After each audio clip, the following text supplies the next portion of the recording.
All right, guys. Welcome to the resilience method, part two. I'm going to present. So this is kind of new because I'm going to present this in PowerPoint. I chose PowerPoint because I think it's better than seeing on the Miro whiteboard as usual. Okay. So the topic that I'm going to discuss now is basically coping with stress. So what is stress? Stress is a common predictor of emotions that we feel when we get pressure in our surroundings, whether it's emotional, physical, and mentally. Okay, stress is a common problem we find in our lives. Well, stress is basically simple because we find it in our daily lives. Like, as a fact, when we're exercising, there's a heart rate and there's stress in there because you're trying to complete a mile, you're trying to finish the step. There's always stress, even in the muscles. It's called stress also. And there's also emotional stress from that. Stress can also include forces that come from workplace, school, or college. All right. This is what I've found commonly, and I know you guys can relate to this. And as a side note, a lot of people think that stress is something that we should like avoid. However, it is not necessarily something we should avoid because stress is not always a predictor that something is bad.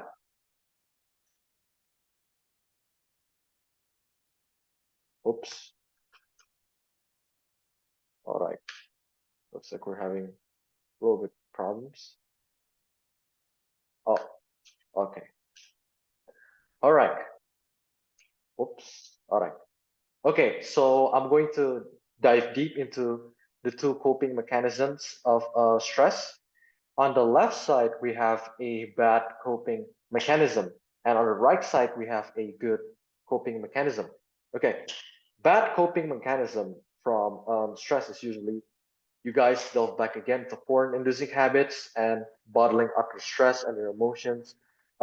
It's usually when you guys end the week, you guys start from work, you just want to chill back and just watch porn again. And the second point, and the problem with this is that stress, it's not a healthy coping mechanism because you are going to reinforce your neurons to start that habit again. And the second point is that what these porn addicts face is that instead of trying to solve the problem, you avoid it. These porn addicts just avoid the problem. They want another mood regulation so that they can feel good, so that they can feel less stress. Instead of solving the problem, you avoid it because you fear that fixing the problem won't solve a long-term solution or will not solve the long-term problem. So you're just trying to have a quick fix, you don't just do it one more time, this is uncomfortable. Then on the third point, you started eating unhealthy food. You become less consistent with your goals, with your healthy habits, and you also started sleeping late from this one. All right. On the right side, we have a good coping mechanism. Okay, what's the difference? Well, I'll read to it.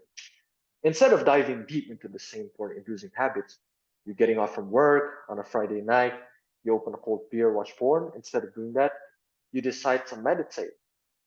Why do you meditate? Well, you become aware of the situation and what emotions you're currently feeling at the moment. And on the second point, you started solving the problem on what causes your stress, step by step, to reach your goals. Then the thing about stress is that, I mean, there are lots of stress in our life, maybe academic stress, like financial stress, and relationship stress. A lot of people tend to avoid the problem instead of facing the problem. The big problem of just avoiding that current problem that you're having is that it's gonna be a bigger monster that just eats you up if you keep avoiding it.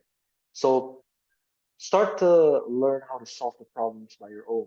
Seek help from people, ask advice, confront it, because that is real life. You cannot just escape it.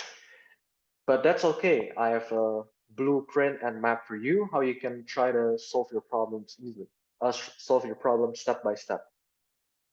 And another good coping mechanism is that you're still active and maintain good habits, even if you're facing a problem.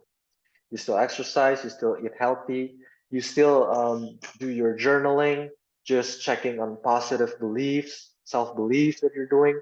So that is something that you're still doing. Okay. What is the first step anyone should start? Okay. The first step always starts with the mind. You know, the mind is your greatest weapon. It can influence action of a person. All right. Your thoughts will determine how you view, and how you view the world, and from your thoughts will determine how you act later, because they're both interrelated.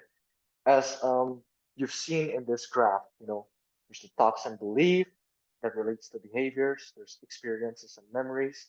There's also feeling and emotions that can later influence your behaviors. Um, so here's the thing about me. When I face a stress or a problem, my viewpoint is that I usually view it as a game. So whenever I'm having, let's say, an academic stress, oh, my grades, one of my subject is bad, then I'll just view it as a game, like as a main mission that I need to do this. I need to do this objective. I need to do that objective, so that I become motivated to finish my goal, to solve the problems that I'm currently having. So that is one tip I can give you guys. So yeah, if you view it as a game, you're going to view life as a great mission that in that you're going to reach the next level later in that stage. All right. The second step of handling stress is that it's dealing with emotions. All right. How do you deal with emotions? Well, you know that emotions go through for it affects on the feelings in about 10 minutes, whether you feel angry, whether you feel sad. For the short term focus, you can do awareness meditation. This is something that I like to face when I'm dealing with a short term stress. You can do awareness meditation. You can pray if you're a pretty religious person, or you can dial someone who you're close with, talk with someone on the phone, and you can also journal out your thoughts, feelings, and emotions. All right, for the long-term focus,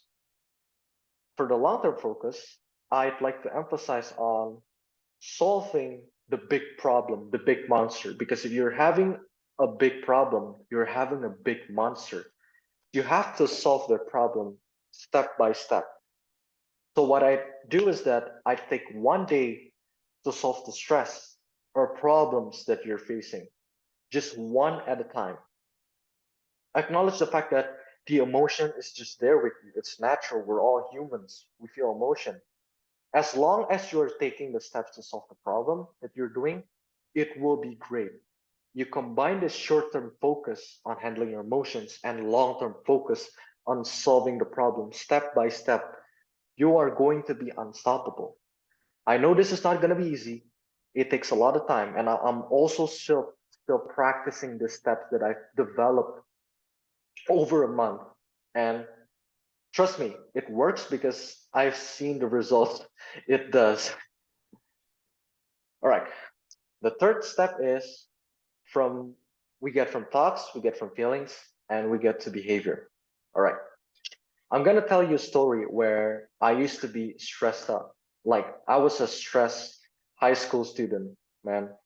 It was me preparing an entrance exam during college to get into this like one particular prestigious college, but I got into it, so it's good. But the whole point is that I didn't use the right coping mechanism. I even drank one bottle of wine or alcohol that my parents had in the kitchen counter, which was a way for me to cope with my sadness, anger, just stress out, and just exhaustion.